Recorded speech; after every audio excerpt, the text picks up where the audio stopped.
자, 안녕하세요. 근데 사람이 폭 꿇었다, 그죠? 이게, 돌아가실까봐.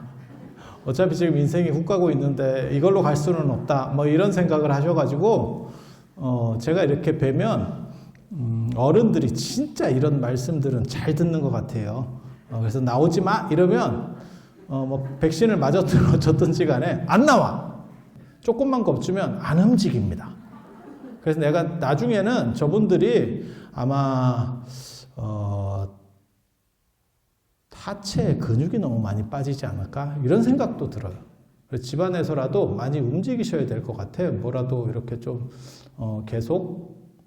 그리고 여기 오신 분들은 용감하거나 안 그러면 뭐 특별히 바라는 게 없거나 이제 약간 막갑하죠. 뭐 그러든가 말든가 뭐 이렇게 이거 콧구멍에 바람 넣는 게 그 집안에 갇혀 있는 것보다 더 중요하다 이렇게 판단을 하셨을 수도 있고. 근데 이 동네 바람은 좀 쎄한 바람이죠. 좀 쎄한 바람.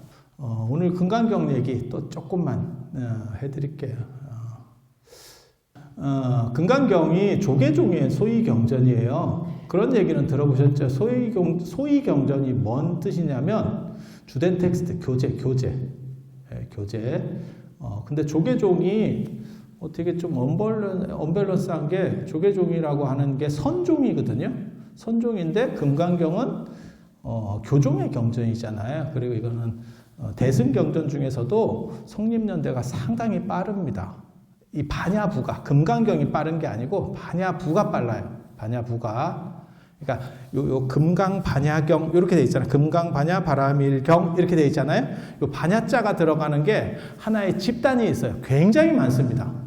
대승경전 중에서 제일 많은 게 이 반야부예요. 그 중에서 하나의 텍스트가 금강경. 그래서 전에 말씀드렸잖아요. 600권짜리. 그걸 총서로 다 모으니까 600권짜리가 됐고, 그 중에서 577권째 한 권이 금강경이라더라. 그런 때는 경이라고 안 쓰고 전체가 경이니까 그 안에 들어갈 때는 능단, 금강, 분. 그러니까 한 장으로다가 들어가는 거예요. 한 장으로. 한 품? 뭐 이런 식으로, 그런 식으로 들어가는 거예요. 반야부 경전들이 뒤에까지 만들어져요. 한 3세기, 4세기 막 이런 때까지도 만들어지기는 하는데 계속 이제 조금씩 플러스 알파가 되는 거죠. 이 반야부 쪽들이 아무튼 족보가 제일 오래된 겁니다. 대승경전이라고 해서 다 오래된 게 아니에요. 어떤 건 오래되고 어떤 거는 좀 늦고 이렇게. 우리나라 성씨 생각하시면 됩니다. 우리나라 성씨도 오래된 성씨가 있어요. 오래된 성씨는 다 촌스러운 성씨. 촌스러운 성씨 다 오래된 성씨. 성씨를 이렇게 한자를 봤을 때 좀 있어 보이는 성씨, 그러면 다 뒤에 만들어진 성씨예요. 박혁거세 그러면 바가지 뭐 이런 성씨거든요. 이게 좀 촌스럽죠. 좀 촌스럽죠. 김씨도 김씨, 우리나라의 가장 대표적인 성씨가 김씨잖아요. 세부치 씨? 그 다음에 이씨도 굉장히 많지만 그게 오얏나무 씨, 자두나무 씨예요. 정확하게 말하면. 네 성이 뭐냐? 자두나무예요. 이렇게. 외국 가서 그렇게 얘기하면 되게 웃길 것 같아요. 자두나무 씨예요. 우리는 자두나무. 이렇게 좀 이쁜 생각을 하기가 어려워요. 더 고대로 올라갈수록. 공자 같은 경우 대단하잖아요. 구멍씨.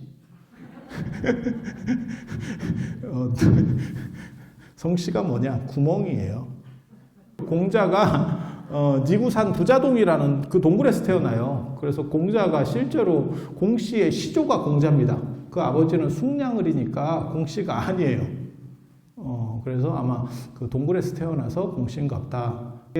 이게 대승불교에서도 굉장히 성립연대가 빠른, 그래서 그런 걸 보고 대승시교, 대승경전 중에서 초반에 나온 경전, 스타트에 나온 경전이야. 이런 얘기를 해요.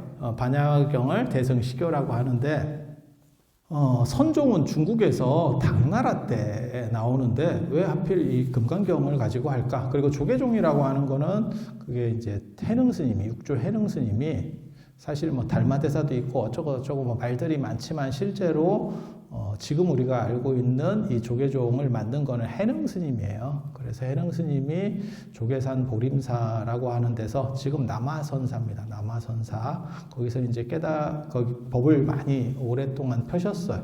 예, 태어나시기는 국은사에서 태어나시고 절에서 태어난 건 아니고 당신 집이 나중에 절이 되는 거예요. 국은사에 가면 그 부모님 무덤도 있습니다. 부모님 무덤도. 마지막 돌아가실 때 해능 스님의 지금 이렇게 안 썩고 그대로 등신불로 있는데 그 안 썩은 몸이 어디 있냐면 그 남아선사 보림사에 있습니다. 보림사 조전에 이렇게 모셔져 있어요. 맨 마지막에 돌아가실 때 국은사에서 돌아가시는데 어디에 모실까 이러니까 향 연기가 피우는 움직이는 대로 딱 이래가지고 그게 이제 저 보림사 쪽으로 가서 거기다 이제 모셨다 뭐 이런 이야기가 있어요. 해능 스님이 선종이고 그리고 조계종이 소위경전이 이 금강경 말고 하나가 더 있어요. 전등법어 이렇게 나옵니다. 전등법어. 조계종의 소위경전은 금강경과 전등법어로 한다. 전등법어가 뭔지 아세요 혹시?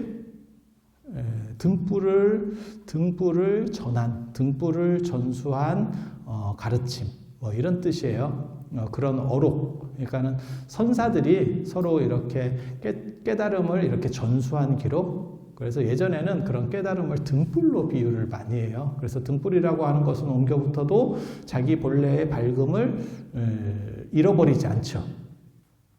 그렇잖아. 초에서 초로 이렇게 불을 붙여봐 계속. 그러면 더 밝아지지 자기 밝음을 잃어버리지는 않잖아.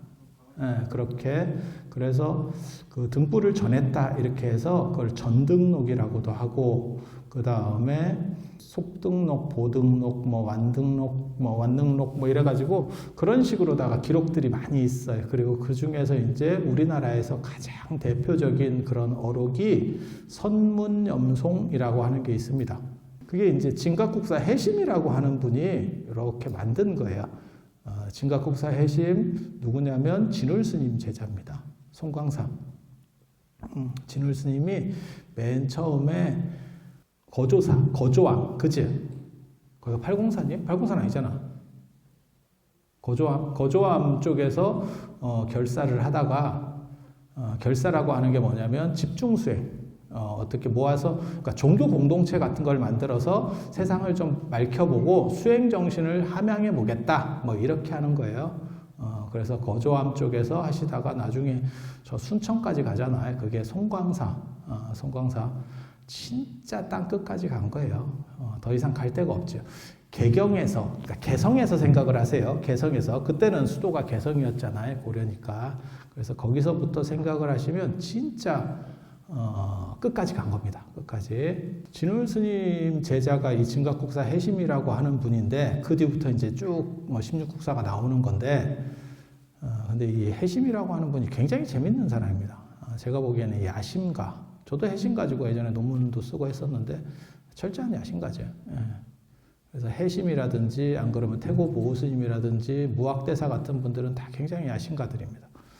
그래서 해심 스님이 한방에 진울 스님 계통을 떡상시키는 선불교의 주류로 결사라고 하는 거는 소수가 하는 거거든요. 소수가. 그런데 그거를 주류로다가 만들어야겠다라고 하면서 생각을 한 게 교제를 만들자라고 하는 거예요.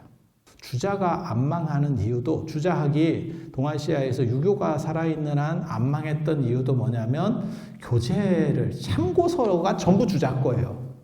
참고서가 그게 사서집주 뭐 이런 것들이거든요. 시험 텍스트에서 시험 공부하려면 주자 교재를 자꾸 읽어봐야 돼요. 읽다 보면 사람이 감염되죠. 그러니까 그 사람 생각에 동조하게 돼요. 계속 읽어봐요. 그리고 요즘은 뜻 중심으로 공부를 하는데 조선시대만 하더라도 암기 위주예요. 일단 외우고 저도 그렇게 선생님한테 배웠습니다. 저도 유교를 배울 때 어떻게 했냐면 일단 외우래. 일단 외우래. 그러면 나이 들어서 어느 순간 무릎을 탁 칠 때가 있을 거래. 무릎을 탁 친대 이렇게. 그 뜻을 이해하면서. 구라였습니다. 제가 경험해 보니까 구라였어요. 왜? 무릎 치기 전에 까먹었어. 근데 옛날에는 아무튼 그렇게 많은 교육을 시켰어요. 어른들이. 이유가 뭐냐면 책이 귀해서 그래요. 책이 귀해서. 저는 지금 분들한테는 외우라는 얘기를 거의 잘 안 합니다. 왜냐하면 인터넷으로 스마트폰으로 찾으면 되잖아. 물론 전문가는 어느 정도 이상은 외워야지. 하지만 그냥 보편 지식을 가지는 사람은 그렇게 외울 필요가 없어요. 어디만 잘 찾아 들어가느냐가 전문가. 내가 뭘 찾아야 되는지, 내가 필요한 지식과 관련해서 어떤 키워드를 써야 되는지를 아는 게 전문가예요. 지금은 시절이 바뀌었어요. 그런데 예전에는 책 자체가 없으니까 외울 수 있느냐, 못 외우느냐가 큰 어떻게 보면 변별점이에요. 변별점. 그래서 그렇게 외우다 보면 자기도 모르게, 그러니까 어렸을 때부터 이렇게 외우다 보면 그 사람 생각 속에 갇히게 돼요. 이제 제일 위험한 거지. 원래 공부라고 하는 것은 어떤 판단을 가리키는 게 아니고 사실을 가리키는 게 원래 공부의 목적인데, 주자 같은 사람은 그 안에다가 판단을 넣죠. 그러니까 주석을 달면서 어떠어떠한 것이 옳아라고 하는 그런 판단을 넣습니다. 주자가 오늘날까지 동아시아에서 가장 크게 영향을 미치는 부분이 지금도 남아 있습니다. 여러분 아마 잘 모르실 건데 지금도 남아 있는 부분이 있어요. 그게 삼국지라고 하는 겁니다. 삼국지. 원래 삼국지는 진수의 삼국지, 그 다음에 사마광이라고 하는 분이 북송시대 때 자치통감이라고 하는 책을 쓰는데, 그건 정사입니다. 정사. 진짜 역사책. 역사책에서의 주류는 유비가 아니고 조조입니다. 조조예요. 그래서 사마강도 조조 중심으로 썼고, 진수의 삼국지도 조조 중심으로 썼어요. 왜? 이기는 사람 중심으로 쓰는 거니까. 역사라고, 정사는 다 그렇게 내려가는 거예요. 정의로우냐를 따지는 게 아니고. 그런데 남송시대 때 주자가 그 통감을 보고, 자치통감을 보고, 자치통감 혹시 들어보셨어요?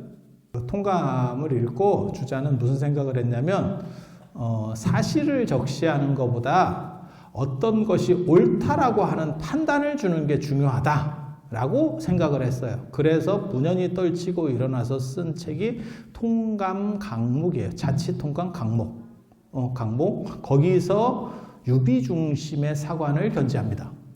그리고 그것을 나중에 명나라 때 나관중이, 이제 우리가 아는 소설 삼국지로 만드는 거고, 그 소설 삼국지를 여러분들은 이제 박종화 씨가 쓴 삼국지, 아니면 이문열 씨가 쓴 삼국지를 보게 된 거고, 그래서 오늘날까지 마치 유비 중심의 어떤 생각들을 하는데, 그 씨앗이 어디서 시작되는 거냐면 주자부터 시작이 됐다더라, 이렇게 생각을 하세요.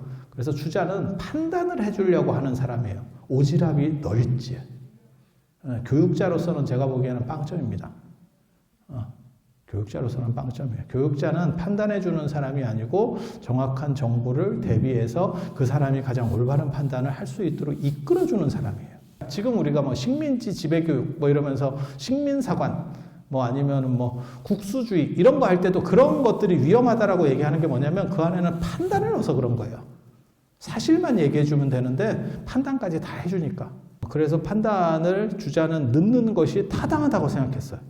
그래서 주자의 참고서를 보면 무슨 일이 벌어지느냐? 주자가 옳아. 이제 사람이 그렇게 감염이 되는 거예요. 간접세뇌라고 하는 겁니다. 간접세뇌.